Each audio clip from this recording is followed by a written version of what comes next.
The core question: look around you. Why is it that in a world of billions of people, there's generally order, not chaos? How do we as a society decide what behavior is acceptable and what isn't?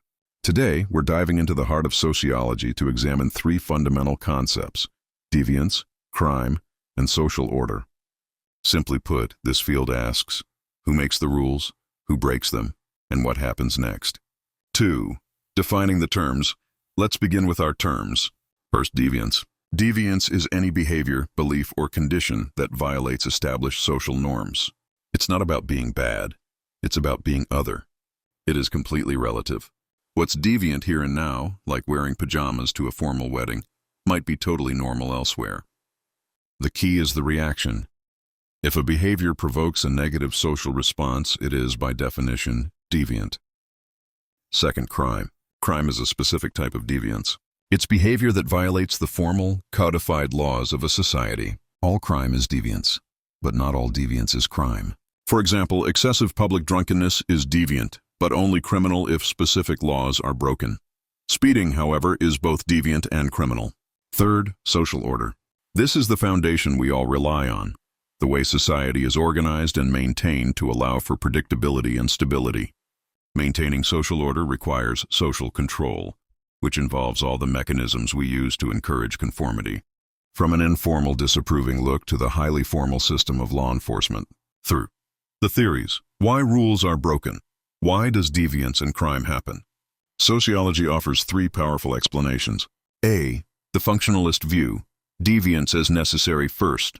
The functionalists, like Emil Durkheim, present a radical idea.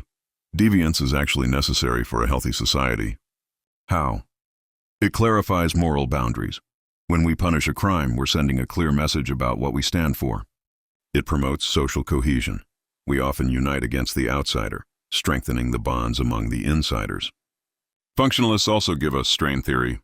Robert Merton suggested that deviance occurs when people experience a strain between the goals society promotes, like wealth, and the legitimate means available to achieve them, like a good job. If you can't succeed the right way, you might find an innovative and illegal way to get there. B. The conflict view. Power and inequality. Next, conflict theory argues that deviance and crime aren't random. They are a result of power inequality. This perspective views the law not as a neutral set of rules, but as a tool created by the powerful economic elite to protect their interests and maintain their dominance. In this view, the criminal justice system is more likely to define the behavior of the poor and marginalized as criminal, while often overlooking the crimes of the rich and corporations. C. The interactionist view.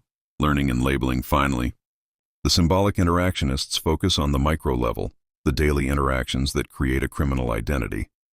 Differential association theory tells us that criminal behavior is learned. Just as you learn to ride a bike or speak a language, you learn the techniques, motives, and rationalizations for crime by associating with others. Labeling theory suggests that it's not the act itself, but the reaction that makes something deviant. Once a person is labeled as a criminal or drug addict, that label can stick, becoming a master status that overrides all others, often leading to a self-fulfilling prophecy and further deviance. 4. Conclusion. To conclude, the sociology of deviance and crime is much more than police blotters and courtrooms. It's a deep study of how we define our morality, distribute our power, and maintain the fragile social order that allows us to live together. It reminds us that deviance is not simply a broken rule.